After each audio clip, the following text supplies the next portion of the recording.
I think I've already done it. Okay. Cool. Well, let's get started. Hi, everybody. Welcome to yet another rousing edition of DevOps. We are so glad you're here.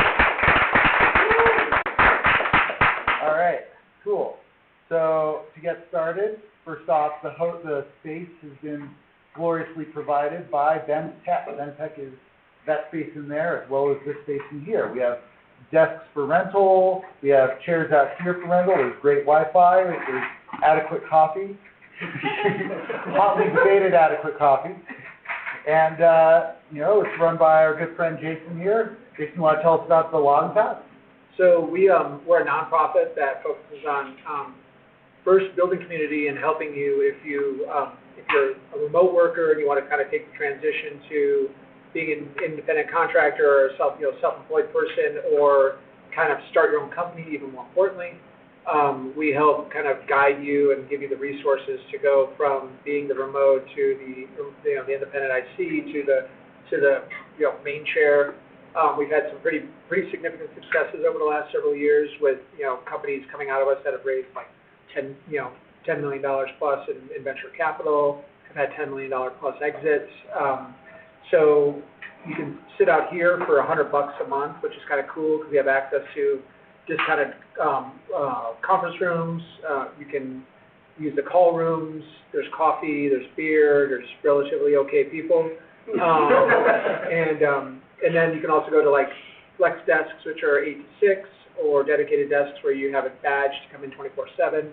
We have a shower and a workout room and that kind of jazz as well. It's pretty rad. So I've been the president for about 5 years, in addition to running an engineering team within an organization based in San Diego. But if you have any questions about it, the first day is free. If you want to come a squad, kind of get a sense of what it is and just not work at home, come on by. I'm in the last office on the right in the other room. So just come in, knock, say, hi, I'm here, and then we'll get you set up. All right. Thanks, Jason. Cool. So there's our first sponsor, and our next sponsor is Sneak. I hope I say that correctly. Sneak. As in the night you say sneak. So I'm just pulling up the blurb here. Sneak finds and automatically fixes vulnerabilities in your code, open source dependencies, containers, and infrastructure as code, powered by Sneak's industry-leading security, intelligence, and decode AI. Ooh. And the best part, it's got a free forever plan for personal projects. So if you're working on your own thing, you're working on a new patch for Pulumi, or you're, screwing around with that, next JS web framework that's going to topple Vue, then you can use Sneak to scan your code for free, at least until you get big enough that you need their professional service, which until then, enjoy it for free. This is great. It means that everything you write can be inherently more secure. Cool. All right, so next up, let's see about some networking. So who here has a company that is currently hiring? Raise your hand. I will be very soon, but I can't raise my hand yet. Next out of you who raise your hand, who's hiring for junior positions? Cool, I see a few hands still. That's excellent. And now everyone else, who is looking for work? Cool, we got a lot of hands out there. So you all saw each other's hands, so you should go talk to each other afterwards. And when you talk to Jason, hassle him always, because he likes it. But anyway, so today we're going to talk about how do you crack into that first job. We've got a lot of people in this town who have been going to school, self-teaching, doing hacker boot camps, and there's often a gap that we have to jump across between I have this skill set, I have this interest, I have this drive, I even have maybe an accomplished project or two, to now I'm getting a paycheck for doing the tech, for doing the work, for deving the ops, for opsing the tech. I've heard it all. And that's what we're here to talk about. Cool. So to get us started, why don't we run some intros down? Let's start. You already had your moment, so we'll start with far end. Tyler. Yeah, Tyler Hardison. I am a senior DevOps, senior software engineer for Evercharge. We are a electric vehicle charging company. We supply the equipment that does charging. And at the end of this month, we are getting ready to launch our first home charging unit. So if you have an EV and you want a charging unit that looks really hot and supports Bluetooth and some data collection that you can mine yourself, we've got your unit. I've been varying positions since the late 90s. So I've got quite a bit of experience even for jobs that don't exist anymore. Very cool. All right, Matt? Matt Small, I work for ClearScale, an enterprise account executive. I'm a sales guy. I've been around the DevOps space and around AWS for 15 years. I have a weird infatuation with cloud plumbing. And prior to working on the professional services side, which is what ClearScale offers, coders for coding AWS, I was heavily in on the technology ISV side, the independent software vendors, so products like Sneak and others that, software engineers, if you're trying to build technology products for other software engineers. Okay. Thank you, Matt. Laurie? I'm Laurie Fletcher. I work at PacificSource. It's a health insurance company. They're kind of northwest, Pacific Northwest, so we go across like Oregon, Washington, Idaho, and Montana, and they're slowly expanding out from there. We have about 2,000 employees.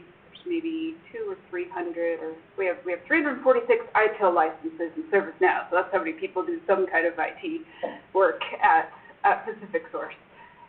Managed service now. But we have about 80 developers or so, and I am an application administrator, so I'm not a developer, but I work with the developers and I train the developers how to do low-code, no-code options, because maintaining code, little one-off is terrible. So if you can do something more maintainable, that is more readable by more people, that's kind of what I focus in on. And there's an open position that is effectively my direct coworker, which I posted on the job Discord for the DevOps. And just kind of for this talk, I started working in IT about 2 years ago, and then my background was in emergency services. I just kind of went from not tech to jumped into tech, and I love what I do. Awesome. Thank you, Laurie. Jason? And we're back to me. So I'm Jason Weiner. I am the VP of Product and Engineering at a company called Blueboard based in San Diego. We've been around for just under a decade. We do HR tech, so we focus on when you reach an anniversary or receive a spot reward or some sort of incentive-related reward, instead of getting the shitty kind of like Garmin or AirPod, we actually send you on an experience in the world. So we have a team of experience delivery people, which about 100 and 150 people, who hand curate experiences all over the world. And then we give you white glove concierge service from tip to tail. So when you show up, everything's paid for, including tip.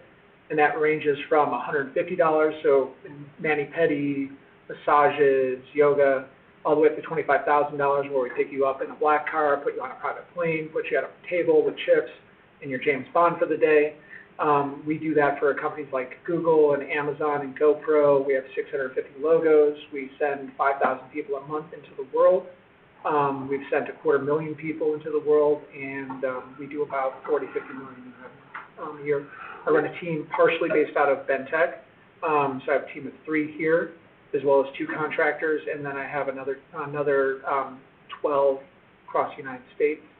And yeah, and that includes product and DevOps and engineering. So we're moving into a hybrid scenario where we're getting off the cloud and moving to bare metal. So we're actually one of those kind of different people, leading edge people, according to David Hannemeyer-Hansen. And so there's a DC in here that used to be owned by Sony. So we have a rack of servers that we're provisioning to go into a cage down in Fremont in about 2 months' time. And that'll run all of our infrastructure going forward. Thank you.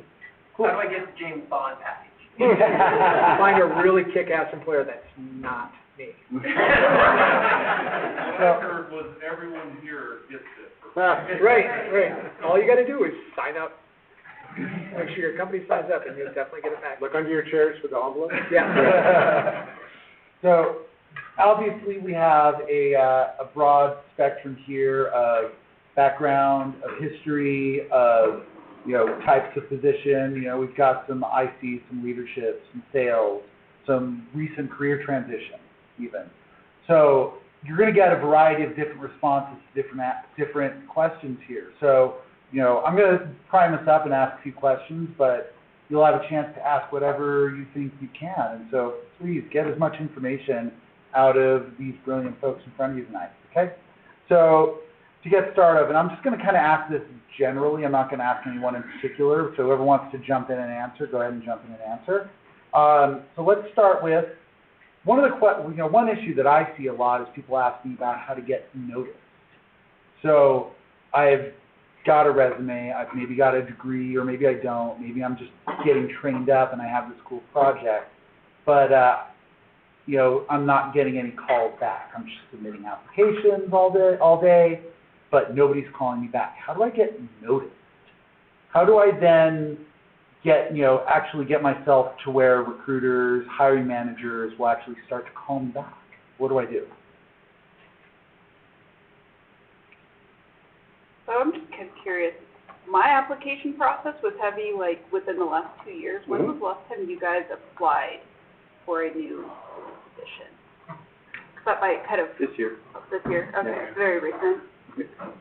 Pretty recent. I would say probably 2 years. Couple years. Yeah, this first shot I had. So I'm just curious of, like, our general, like, recent kind of experiences. I would say look at what's on your resume, revisit that, go back, get some specific feedback from just anyone who doesn't really know you very well. And you can work with a career coach if you are associated with any kind of school. They probably have someone who can help you with your resume. Use it. That's what I did when I was going to school at the time, and I didn't complete a degree, but the best thing I got out of OSU was they helped revise my resume for a career transition. And no one tells you what you have to put on your resume. You don't have to write what you did 95% of the time at a job. You can write the 95% of what's relevant of any particular job. And so let's just say you did one small project at work that was of your own suggestion, of your own creation. You say, I had this idea, I put it into place, and they use it now. Doesn't matter what it is. That's something you should put on your resume. It's a self-starter kind of thing. It shows that you can do process improvement. That's, the entire world of technology goes on continuous improvement, and so just kind of show that you can do that. Regardless of what job you've had, you've probably had ideas about how to make that better. And, if it relates to any kind of software, any kind of, technology, obviously you can talk about that. Be like, hey, I took this Excel spreadsheet and I automated some little thing and I just figured out how to do it. You can do that. What about that? That's something that I would want to ask someone about on an interview. Yeah, I would say you're also up against AI. It's not like AI is evil, but it isn't. What it is a lot of these recruiting firms are using tools like AI to scan piles of resumes. So there's a whole cottage industry now around tailoring your resume for the job you want so that you can get past that gatekeeper, that electronic gatekeeper, and get at least into the hands of the recruiter, who then is going to scan for more of the individual skills they need for the position, and then give that to the hiring manager. Hiring manager now is like usually third or fourth down the line to receive your resume. So that's one way. The other way is get to know the hiring manager. So if you want to work for a specific company, figure out who that person is, figure out how to connect with them. Bend is really nice because we have a huge remote workforce here. Get to know people at the local brewery. Here at this meetup, there's BendJS meetup. Just start talking to people and get to know your skills. The other thing is, you have an online resume, whether or not you know it, now's your chance to know. Social media is also an online resume. LinkedIn is a big one.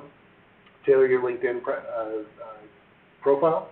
That exists. There are tons of recruiters who just spend all day searching LinkedIn. And then if you're in software development like me or DevOps or something, put something out on GitHub.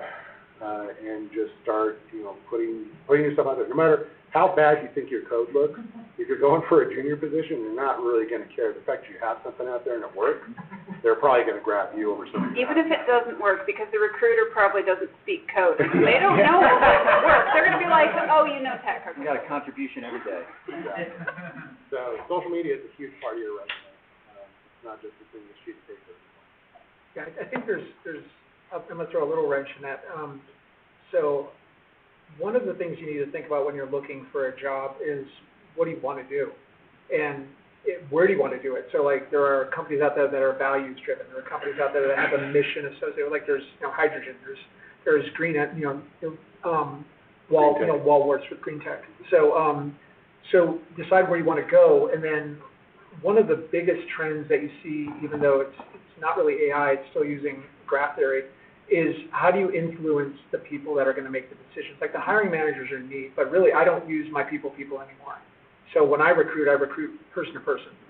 So I look for people that can potentially be accretive, and so I don't let them go through my HR process, and I vet them with my team, and then I vet them myself before I put them into the system, and then we go through a values system where you do values interviews with the founders. But decide where you want to go and what you want to be, and then make that happen through the introduction. So I've got an analogy, just a quick kind of story, which will be kind of fun.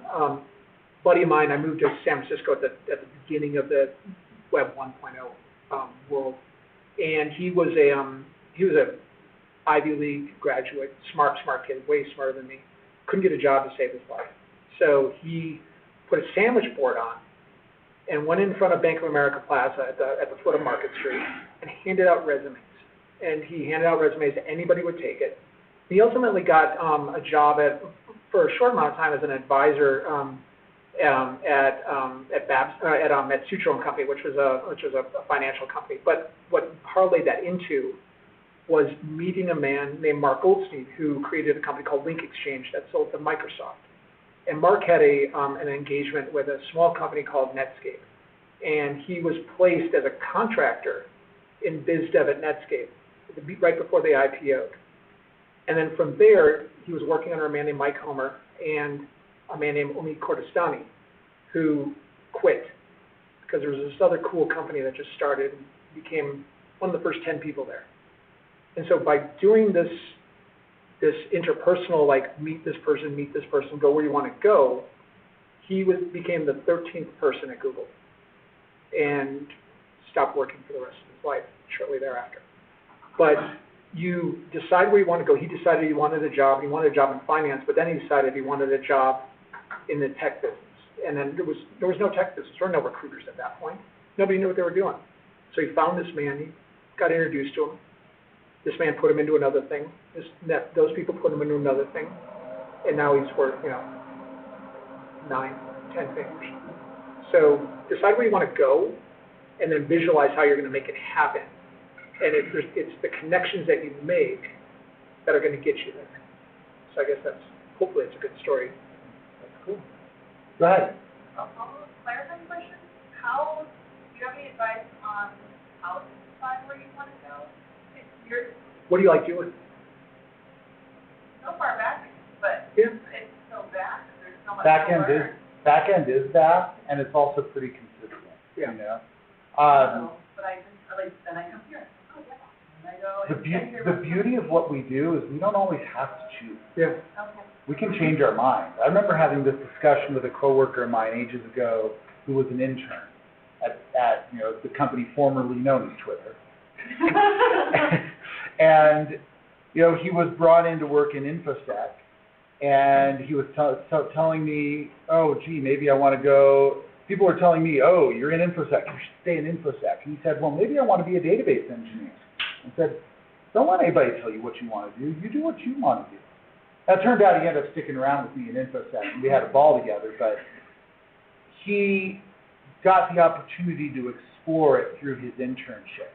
And as you go and you talk to, if you don't know where you want to end up, then your goal is to find out where you want to end up. Read some resumes, talk to some people, ask some questions, find out more information, and it'll help you settle.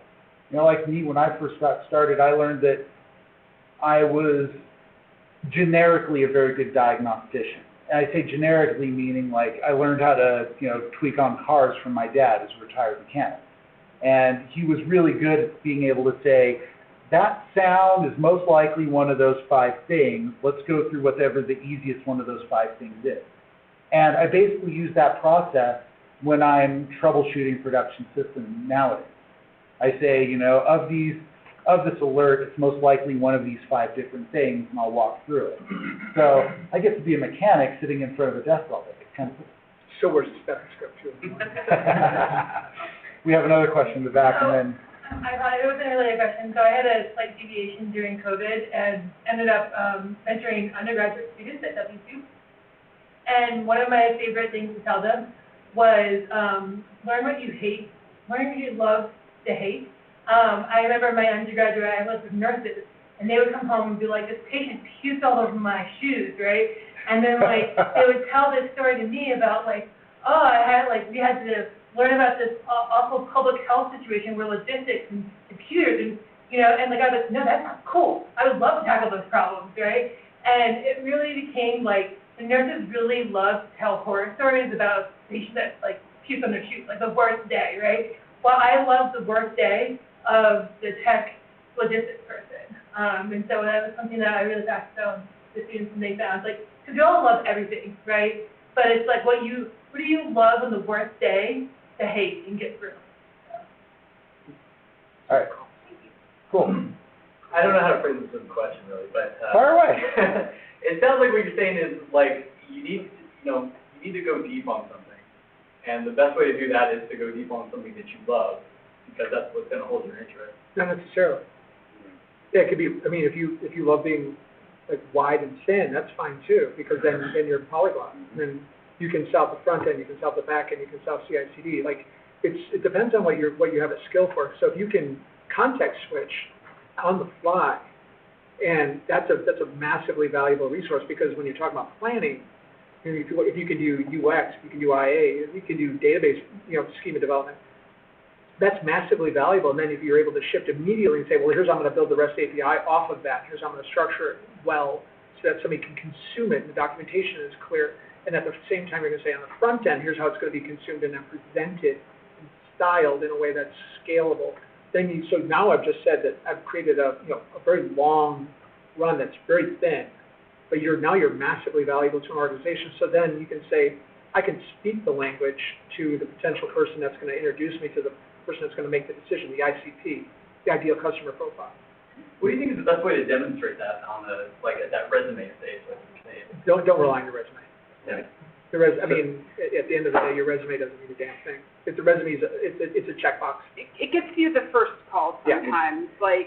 There's often an HR screener who's going to look at it and just kind of, if you're not getting any calls back, hence the suggestion to kind of look at your resume and what's on it, kind of thing. Is there anything that would capture the interest of someone in HR that's okay, do they meet the basic qualifications? Can they basically do the job? But then that doesn't factor into whether or not you actually get hired. That's just do you get a call back? Are you going to succeed through the interview process? What can you talk about that, showcases what you're good at? Give an example, I'm a person of chaos, right? So, and that's what I am chaos. So I've been joked about in more than 2 organizations of someone came up with the term Hurricane Fletcher as a reference. And it's true in my personal life as well, but that's just kind of who I am as a person. And, background of emergency services, I'm used to lights and sirens and triaging and crisis situations, and so take that and put it into tech, and I like working on 100 different things during the day, and so I think one reason why they hired me over several other people, even that had been internal applicants in the position or in the company, was because they saw that, and I brought my personality with me of, I'm all for okay, we got a problem, let's deal with it, let's keep going, and I bring that energy, and I would tell, just various stories, you know, something, just pick something from like, you know, different jobs and kind of have like a story in mind that can morph to different questions that come up in a resume that showcase what you're good at. You know, like I'm all about the chaos, but if you're not into the chaos and that stresses you out, then, you know, tell sort of like how reliable and how like consistent you are with your troubleshooting and you know, pick a story that showcases what you're good at. Agree with everything that was, you know, kind of shared here. I'll try to be a little additive. You know, the resume, I agree, the resume doesn't get you a call. I frankly disagree with that first call thing. I really think the power of networking is, you know, that interpersonal relationship that people are talking about. That's not just the hiring manager, but who's around that person. Who do you know in your network? Who do you know in their network that is close to somewhere you want to be? So put together 50 companies, you know, that you would really like. Put together a few different job roles that you might fit in. My other piece of advice there is consider customer-facing roles, because as we look at, you know, that's the sales guy here in me, as we look at kind of what's happening next with, you know, generative AI and looking at, you know, all of these recommendations for, you know, focus on the interpersonal, like the value of just, hey, I know how to do this in Ruby on Rails will go down as, hey, this is a real example, will go down. Billions of dollars. Hey, you know, you brought up DHH. Come on, you're the one repatriating over here. I just fired my entire Ruby team. So if you do that, or your Ruby team could now code in Python by just saying, hey, you have GPT, convert this code to Python. So, you know, what that's never really going to do, sorry, put in Django, right?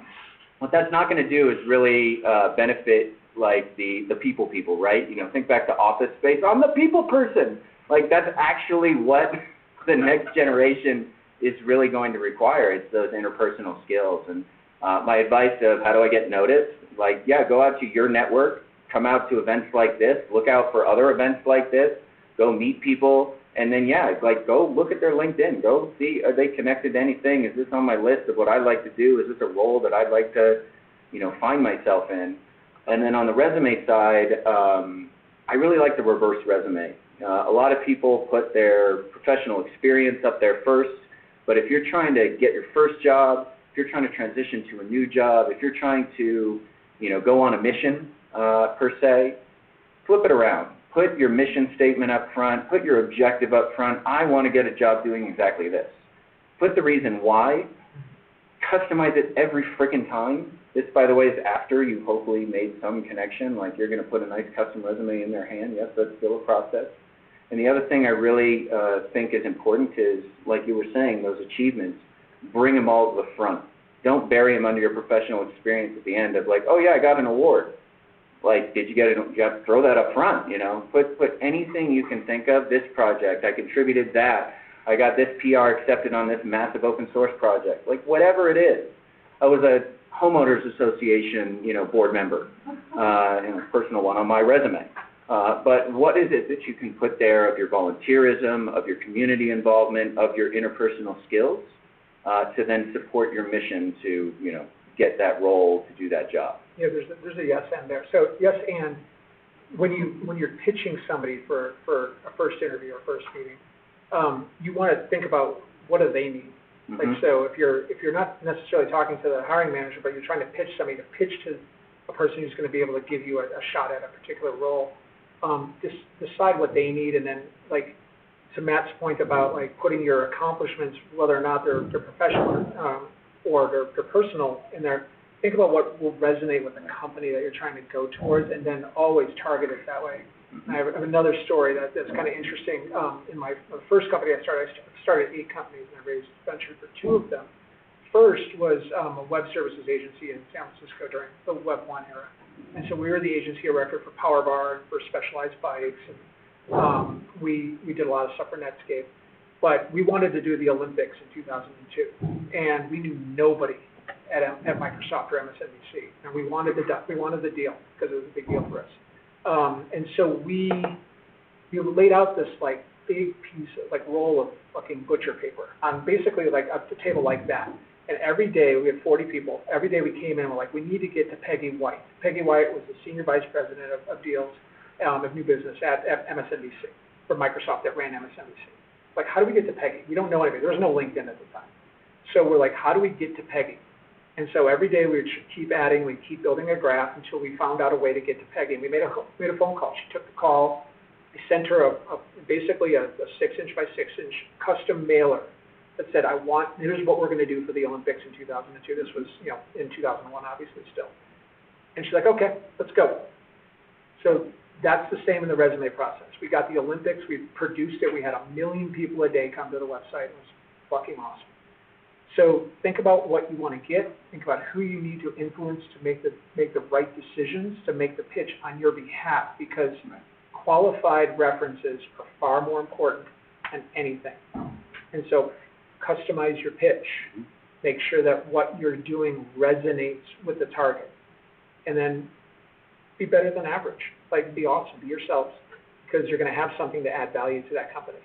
I think that's just the way to go, personally. Yeah, I'll add one more piece to that. I got one more, just like how to get this started, right? You look through the LinkedIn profile, you found a couple things that you like have virtual coffee. If you can throw it out, hey, 15 minutes, and to Jason's point, know your customer, and, this is lessons in sales, really, but you're not there to say, hey, I need a job, what do you got? You're there to say, hey, it's been a while, catching up, what's life like for you?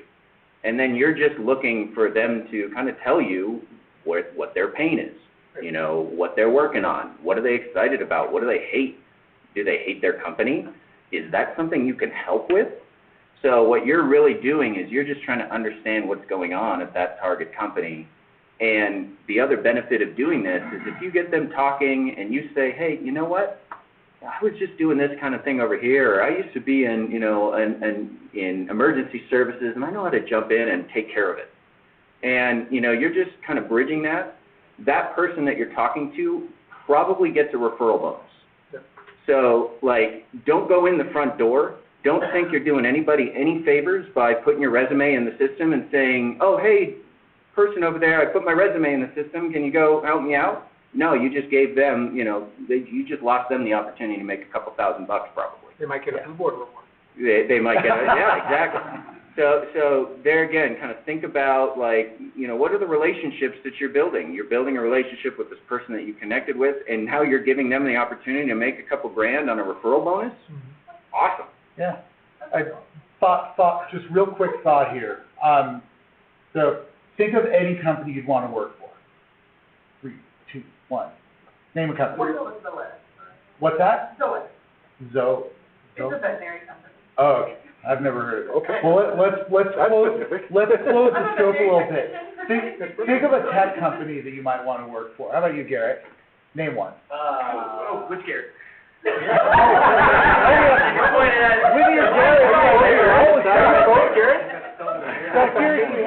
Drop the name of Garrett Spector is amazing. Drop the name of a tech company, small, medium, large, right now. What's that? Sigma. All right. I promise you, someone in this room either knows somebody at Sigma or knows somebody who knows somebody at Sigma. Like right here. Yeah, thanks, Justin. So now, if you wanted to work at Sigma, you could go look at people on LinkedIn who work at Sigma, and then you can nudge Justin and say, hey, Justin, you know so-and-so over at Sigma? Well, you can see who he knows. Because you can see who he knows through LinkedIn. Through connection. It's that easy. Yeah. And I promise you, Justin's a nice fella. He'll most likely say absolutely, unless you're a jerk to him, in which case he still might say absolutely. Come with that value proposition, though. Don't come with just the handout to say, hey, can you get this introduction? Come with the, hey, can you get this introduction because here's what I think I can do. Give them a little taste. But on top of that, it's also about, you're going to need to enfranchise the evangelist that something is going to be accretive to them. So, they're going to look better for bringing a kick-ass candidate to Figma. So, their stature, is either on the line or will be augmented by the introduction. So you have to sell yourself to him before he's going to sell you to somebody else. So you gotta think about that, like, how can I make you look good in the introduction and reinforce your network? Because I won't burn contacts. Like, I know somebody at Adobe, I'd be like, hell yeah. But like, you know, at the end of the day, I'm not gonna burn that contact for somebody I meet from OSU. I might burn it for somebody who's like gonna help me get a job if I want a job later, or if I want a deal later in life. But it's like, you have to think about what are the opportunity costs of this person, and how are you gonna add value to their life as well, for them doing you a favor, because it's also that at the end of the day. I'm going to throw out there that all this networking stuff sounds really cool, but I've never done any of that. I just applied for jobs and interviewed and got a bunch of offers. So that's why my suggestions are not about networking, because I didn't do any of that. I just applied and got into the... And again, this is also... But that's also the type of work yeah. that I, you know, I work at a, you know, it's about 2,000 employees, Right. a small but growing, you know, small enterprise level company, and that's what I wanted. You know, I didn't want Microsoft. I wanted, you know, smaller but growing, and that is pretty much their application process. You know, I come from a background of largely working in government, and I'm accustomed to government applications, and so, you know, not-for-profit, you know, small enterprise level is a fairly similar kind of application process, and it's comfortable and familiar to me. I mean, I got a bunch of offers outside of that. But, yeah, I didn't know anybody in IT or tech or anything. I didn't know about, you know, meetups or anything. I just applied, which is why my suggestions go towards my experience. Yeah. By all means, network, but if that's not you, it doesn't have to be you. I'm just throwing that out there for if that sounds intimidating, don't do it. Valid point? All right, cool. We had, back there with Seth, right? Yeah, I had, so kind of, I guess, going back to LinkedIn and networking, it's really more of a social media question. How important actually is social media? I liked your comments about using it as a resume. So if I'm not actively on the hunt, and essentially you're fishing somebody to get a job, like, can I just set up like a really good-looking profile and not be completely active? Well, let's qualify. I get, well, yeah, so just to give you an idea, I get about 3 recruiter hits a week right now, and my profile is marked as not open. But it's also based on level. So like, Sure. because like at junior mids, you're not gonna get hunted by recruiters. Right. So you're gonna have to be more aggressive than a senior level person. True.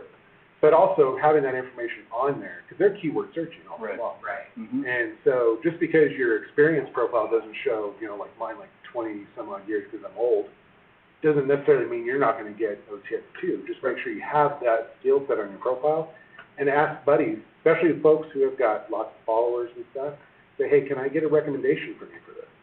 You know, and then that helps boost your profile as well for those search. You can tell if someone uses LinkedIn a lot. Like my LinkedIn account, the only thing I do on LinkedIn is hit accept from the emails that I get that someone sent me a connection, and I think I have like 20 people on there maybe.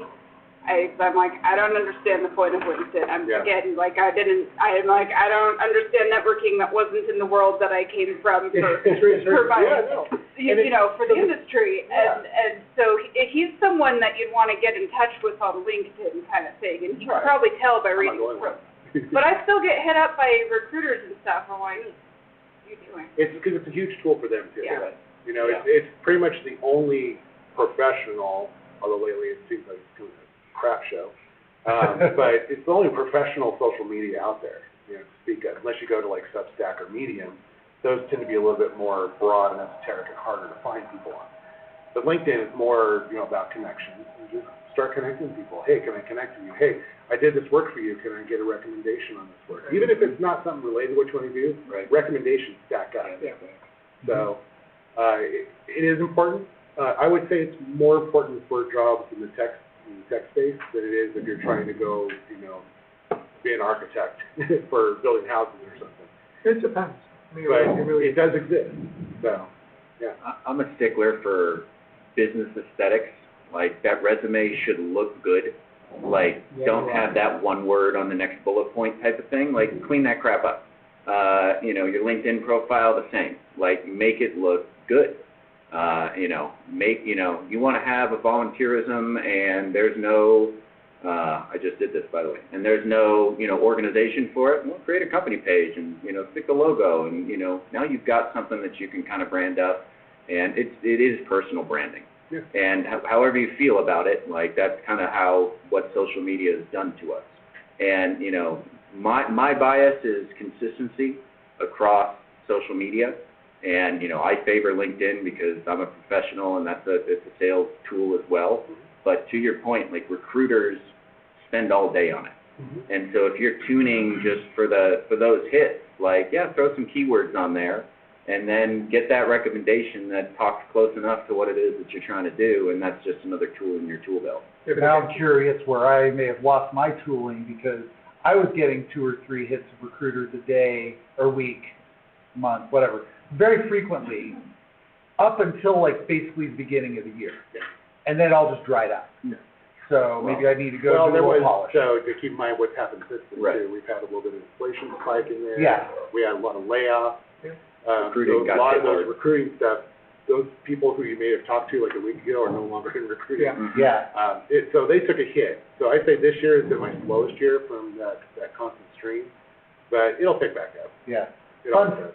Fun bit of information too, you'll love this.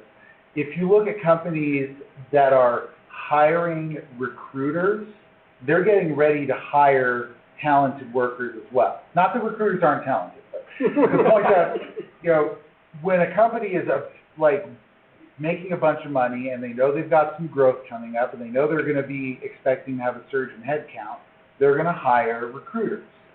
Similarly too, if they're about to retract, if they're about to start, if they're about to go to a hiring freeze, the first people they lay off are the recruiters. So if you keep an eye on recruiter positions on LinkedIn, that can be a little pre-indicator of what's to come with a given company. So, Who here leans, if you're a DevOps person, are you leaning heavier towards the dev side of that equation? Just a quick show of you. So you've got development experience. Do you have a GitHub profile? Do you keep it up to date? I would say link it to your LinkedIn, keep it up to date, just the same. If you really want a development job, and you really are serious about DevOps and development, that's a good way to do it, is keep your GitHub updated as well. Occasionally, I grab a project, fork it, and then do some work on it, and then submit pull requests back. Another way to get noticed as well. Unfortunately, I tend to pick dead projects because we happen to be using those dead projects, and we need to fix them. But, all right. Brad, I'm sorry to interrupt you. Brad, I saw you had a question. I didn't ignore you. Why do you think I was ignoring you? No, I get ignored all day. He was. Kind of go back to resume things, like we've hired maybe 20 people over the last 10 years. And every job posting we put out, like since day one, we specifically said, do not send us that. No, they're kind of worthless to us. And instead just write, like, when you're done, tell us about yourself, your skills, your favorite thing in life. And what it does is, gives us an opportunity to, yes, technical skills are important, but, communication, forcing somebody to write kind of open-ended freestyle, most developers are terrible communicators. And so it does weed out a bunch. It also weeds out 50% of the people that don't read it and still send in the resume. And we just instant trash, just follow some basic directions as a starting point. But yeah, we've ended up with some fantastic people. Some of them are off the grid. They don't even have social media profiles. One of them lives in a tiny village in a forest in France. And he's this amazing unicorn, no social media whatsoever. So I'm sure we're doing all sorts of things wrong hiring-wise, but it's worked out pretty good. if your people are good, you're doing it right. Yeah, wow. And, more and more what you're describing is just that interpersonal touch. You're asking them to pitch themselves. You're asking them to, tell a story. You're asking them to communicate. And, when you get to that next step too, you're in a code interview. It's the same approach. We all know where You're not there to get the right answer to the code question. You're there to say it depends, because that's the answer to every code question, right? And then explain that. And, it's really the skill with which, you're explaining it depends, which is likely, whether you got it right or wrong, that's that interpersonal skill that's going to be a lot more valuable as the architect, the software architect, than the person that can, crank the code out. The other thing that you can do simply is, depending on how comfortable you are, is if it's a domain that you want to kind of own and become an expert in, make it your own. And so kind of, do a 3-minute piece on like, here's how I terraform something, here's how I build a pipeline, here's how I go through my release process, here's how I go do, like how I scaffold a particular project. Here's like, you can do that in minutes, and you just freeform, and like if you look at the guys and girls who do that well on YouTube, it's massively valuable, because then you have this like captive audience, you have the ability to show that you can communicate, you show some sort of proficiency. You might be an idiot about it, or you might not be right, but you're going to find that in the comments, and then the way you respond to the comments also shows an employer, like, here's how they handle themselves in confrontational situations, which all developers have. So, because product people are insane, and designers even more insane, and engineers are just, a little introverted. Then you get the sales guy in the GitHub. Yeah, which has already sold what you're supposed to deploy like 3 days ago. So just think about like how you can build empathy with the person that's going to hire you or essentially consider you, and it doesn't take a lot of lift. I mean, it takes your phone on a stand or in your hand, 3 to 5 minutes, and then off you go. Other side bit on that too is if you're writing something, put it on Medium, because you could actually get paid for it. And if you're making a video, definitely put it on YouTube, because if you get enough followers and subscribers, you can get paid for that too. Right. All right, go on. No, who's here afraid of interviews, freaks out, panics?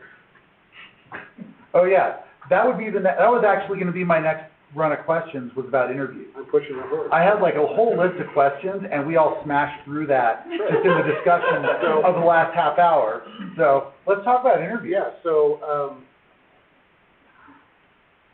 are you also afraid of public speaking, just out of curiosity? Does it cross that? Okay. Have you ever heard of Toastmasters? Oh, gosh. Yes. Yeah, do it. Yeah. We It's have one of the most awkward things you could possibly do. So we do have a local Toastmasters club here in Bend, and I'm actually personal friends with the club president, and they have a great group there. They're such a great group of guys. If you want to get over that fear real quick, do that. Yeah. And they're fully supportive. There's no judgment, and they coach you and they walk you through it. I did it. It's been 10 years now since I've done it, but I used to be very afraid. Still am a little bit. I still get a little bit of that sweating going on, but for the most part, that helped me out a lot. And ultimately, that bled over into interviewing as well, because a lot of times you may end up in a panel interview, and it's just like you're public speaking. Small audience, but still public speaking. Yeah. Go to meetups. And go to meetups, like you do right now. Because it's the most awkward thing in the world. Yeah. Like, I mean, you literally, like, you don't know each other, and you're like, hey. So, like you have to, nobody knows, like, who you are, what your background is, like, that's your opportunity to sell. Yep. And, like, you get, it's an elevator pitch. The idea around, like, how do you render yourself down into 30 seconds to make somebody, like, even remotely interested in talking to you further? And if they don't, they walk away, you're like, well, there's a litmus test. Like, maybe I'm not engaging. Maybe I'm not selling myself well. Right. So, and then you refine it. You think about it, while you're crying over a beer later, and then it's like you come back and you try it again. So, it's fun. So, spot question real quick, and then, how many of you have never done a tech interview before? I see 2 hands. How many of you have never had a successful tech interview, meaning you've never landed a job? Okay. Well, I don't know about that, not landing a job. Cool. So, and then how many of you also, like, have just had a hard time interviewing in general? All right. So one thing that I've learned, and I'm sure the panel might have a comment on this one way or another, the best way to get good at interviewing is interviewing. When I got laid off from Facebook forever ago, seems like a lifetime ago. And when I started interviewing, I made a point to start with throwaway companies. Meaning, I'm going to, because I started lining up potential interviews, and the ones that I really wanted to, I tried to push them off as long as I could. And then get a practice round in with somebody that I wasn't so sure about. Because that warmed me up for the future. Now, fast forward, I've even done practice interviews, both sides, with friends, like just casual. A friend of mine was starting the search, and she called me up and said, hey, I think I could use some practice. What do you think? And so we sat down, we did mock interviews with each other one night. You know, it was just, you know, she came over, we had dinner, we did mock interviews, and it was cool. Yeah. And we each learned something from that. Yeah, the one thing I would add to that, just to cut you off. Hey, that's my job. Yeah. I'm the moderator. Is to, at the end of whenever you do interview, it's kind of like sports in the sense that, like, what are the 3 things you did well, and what are the 3 things you sucked at? And so, like, you want to do an assessment as soon as you walk out of there, because it's going to be fresh in your mind. Say, well, shit, I just rocked that. God, I screwed those 3 things up. Well, it could be one thing. It could be you will know when you're in an interview and, like, you say something, and it's just like, ding. So I have another story. I'm a storyteller tonight. So I interviewed for the second project manager position at Facebook when they were still on university in 2005 maybe, and maybe 6. 2005. Yeah, Oh. 5. Like, it was real early. So Yeah. yeah. So this was I would have been like employee like 40. So it was I was running a company across the street, and then I decided to leave, and like the VC there was like, hey, why don't you go talk to them because they need project people. I'm like, cool. And I sat there and they're like, you're going to be fucking bored here. And I was like, I said too much. I went just that too much. I could have shut up and not tried to impress them.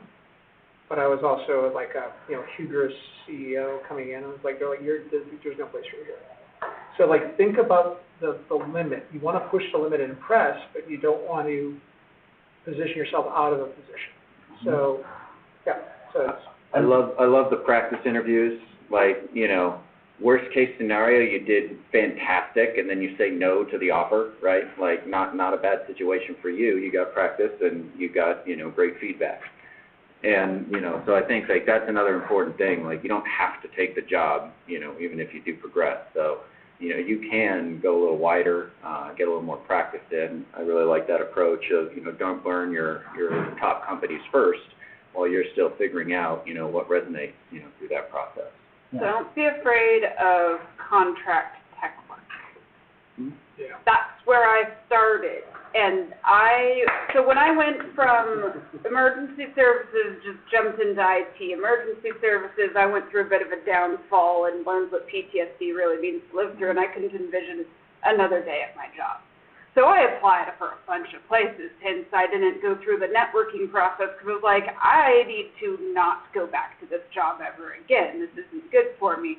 So I just put a lot of effort into, having a good resume, and I had very realistic expectations of, it's like my resume on paper doesn't look like I have a lot of tech skills, but I really do, and I talked about those on there. And I applied kind of, I just scoured, like the main job sites, Indeed was probably where I hit the most applications. I think I applied for 20 jobs. I interviewed for, I think, 16 of those, and I got offered 14 of them. Mm-hmm. And that was at what level? Anywhere from, I applied for like 3 help desk positions, and I didn't want to do help desk, and it was the highest that I went up to that it was largely tech support, but not help desk, like not calls, like Mount Bachelor, their IT support, they have servers there. Like I turned down a position up there. I was like, that's, I ended up going for contracting jobs instead of that. But there was like building Facebook's new server farm out in Prineville. I got offered that job and I turned that down. I wasn't interested. I went with a different, I ended up working at St. Charles for their like Intune overhaul, and I was like, oh, that interests me. I was like, I'm interested in working at a hospital, from my recent work was like kind of relevant, and I ended up like rewiring pretty much every desk in the ER in St. Charles and wiping, blood off the cable. I was like, this works for me. I'm okay with this, And And yeah, that was tech systems, you know, one of the contract IT. So don't be afraid of tech work. It's a good way to try things out because you can work there for 2 months and quit and nobody's going to question it. So like it was a contract job. Yeah, that's a great plausible. And for what it's worth, the contract agencies, Yeah, the headhunters, Yeah. they are networking on your behalf, and they get paid by the company that hires you, so it behooves them to hustle on your behalf. So if you're just getting started, it's actually a really good bit of advice. All right, go ahead, Dustin.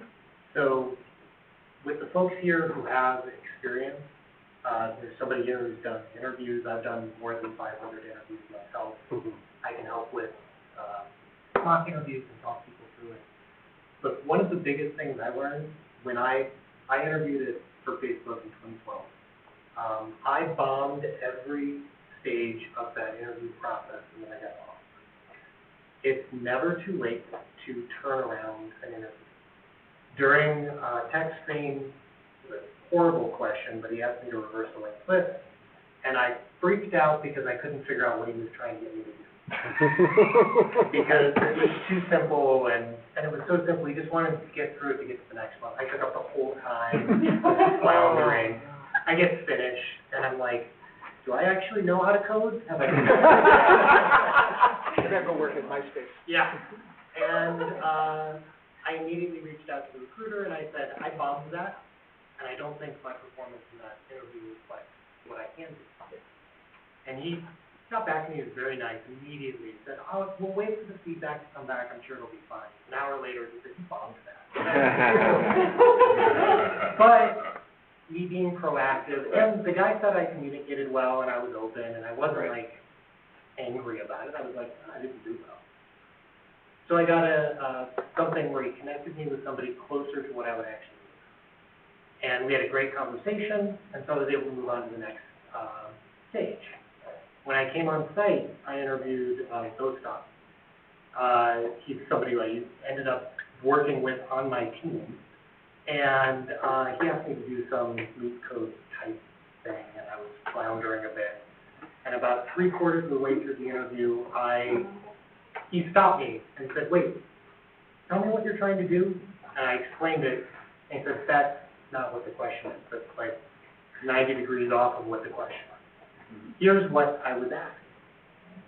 I looked at the board, said, well, none of this is going to work. Erased all of it, and started over. And I bombed it. I did not solve the problem. But I communicated well, and apparently the feedback was, I don't know what the signal is. He wandered around for 45 minutes, and then the last 5 minutes he was done. And the other interviews, I was able to turn it around and just relax and talk and work my way through it. So that story is just, you can always turn around an interview if you can relax and sit back and present yourself and tell your story and present your skills for the job. Similar experience there where I was doing a remote interview overseas, and the interviewer went through the coding exercise, that was fine. He asked me a question about architecture, and I was like, well, let me describe this, and like, you know what? I'm not describing it, so I literally turned my alarm around, because I have a whiteboard on my wall. Like, I'm going to show you on the whiteboard. And he goes, oh, okay. And I started doing it, whiteboarding it out. And I said, okay, does that make sense to you? He says, yeah, that's great. So I turned my monitor back around and continued on. And at the end of the interview, I always ask, so, what do you think? Or how did I do?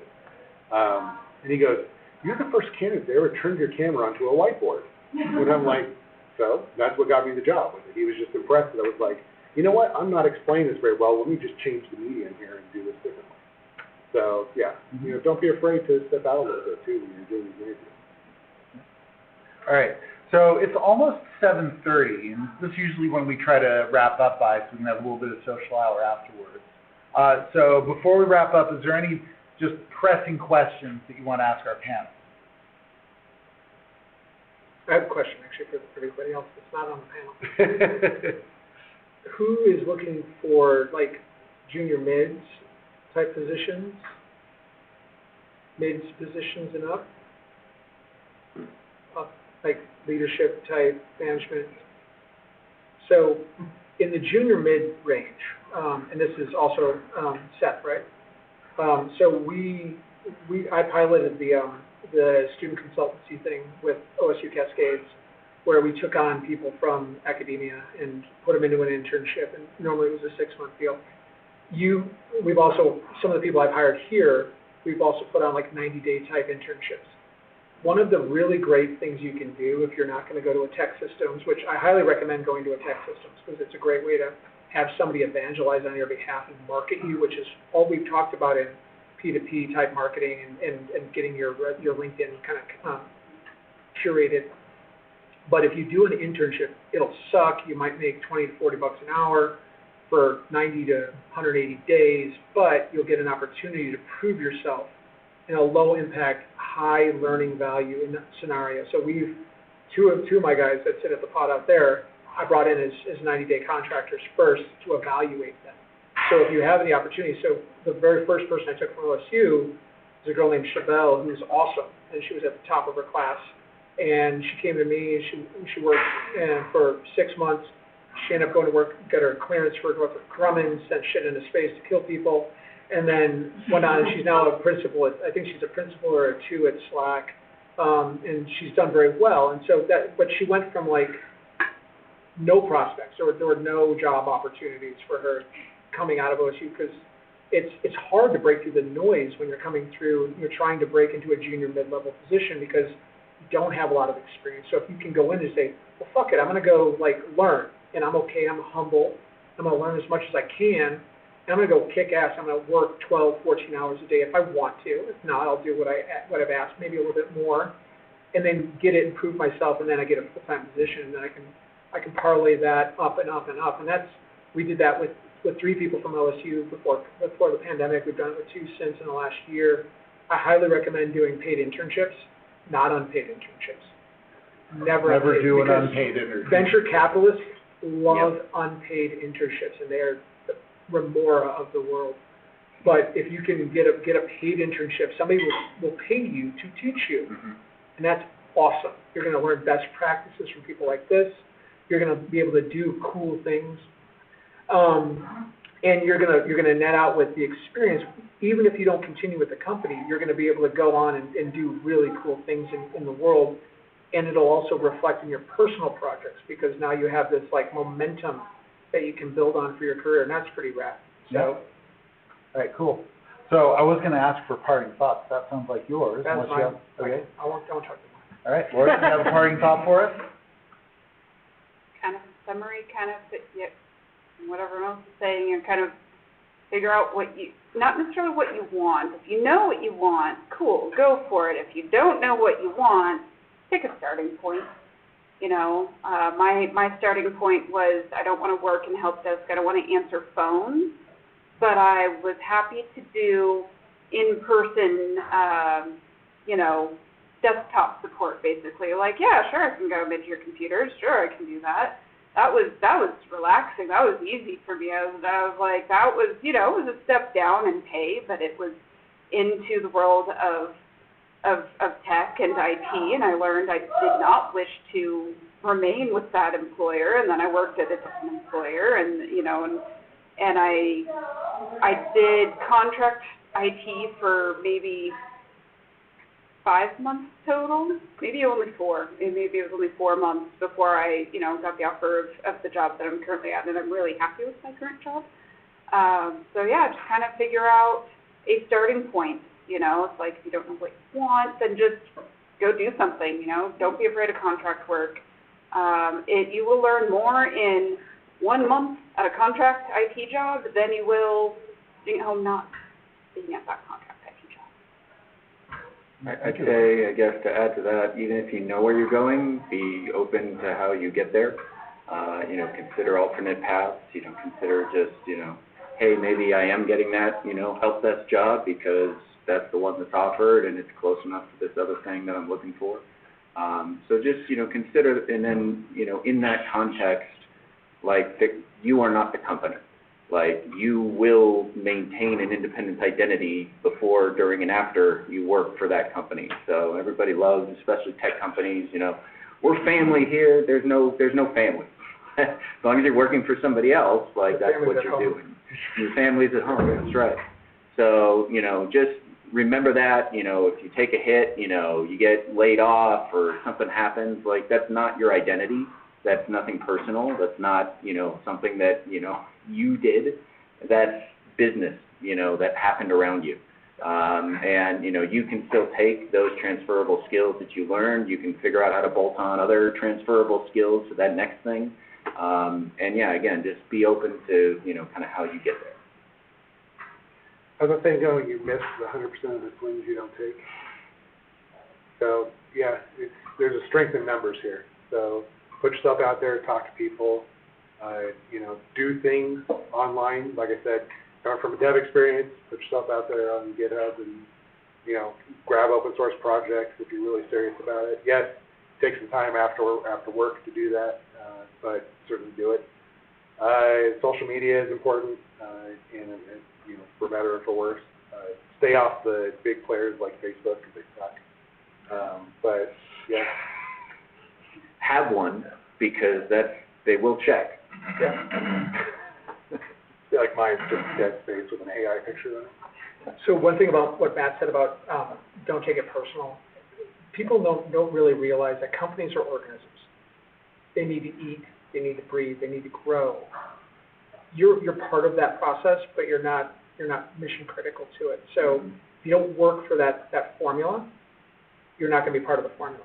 So just realize that that's just the way it is. It has nothing to do with you. It just means that it needs something else. So just like there will be an organism that you are symbiotic with, which is great. You'll find it. My closing point that I wanted to come back to is one of the things that we did with Chevelle and Laurie and Nikita and a number of other interns that we took from OSU is we put them through this boot camp and we have it codified. So if you have an interest as a junior mid that you want to learn how to build a back end and deploy it to AWS and build a React Native front end for it in a short amount of time that you self-teach, you can come do it here, post up, we'll set you up for a nonprofit so you can come in and if you're going to do it as an internship, we'll just come squat. We'll give you I'll give you the material and like basically you beat your head against the wall for an hour and then you come talk to me and then I'll help you solve it, but I'm not going to solve it for you, but I'll teach you how to build a back end, teach you how to build a front end, and I'll talk to it. You'll have to learn how to deploy it to AWS on your own.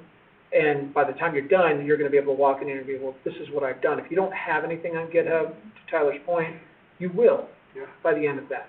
You'll have the proficiencies and you'll have the kind of the stature to walk in and say, hey, I can do at least this, but this shows that I'm gritty enough to get shit done on my own, and then I can do this for you. And that's what's going to resonate with employers. That's what got Chevelle her job.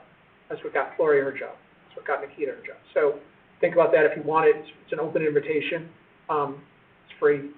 Happy to help. I think do that if you're working full time. You come do it on your own pace. I mean, your work only lasts for 8 or 10 hours a day.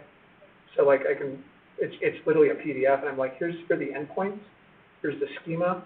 It's very simple. It's not very complicated. You stand it up on your own. Half the challenge is getting the friggin' dependencies installed on your laptop. And then, once you have that, then you just build this up. It might take you a day. It might take you a week. We give it to some people. Some people get it done in 4 hours.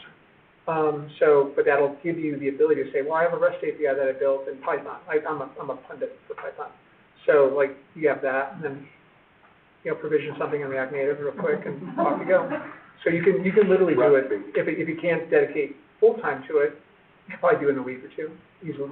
And I just want to say, not getting the dependencies working on my laptop was the reason I dropped out of the computer science major and, went into the sales side of it, So if you can't get the dependencies working, but you like to talk about it, A fine way of saying there's room for all kinds. Go ahead and wave your hands around, that's right. Yeah. All right, cool. Let's give our panel, I'm sorry. Come talk to us afterwards. Let's give our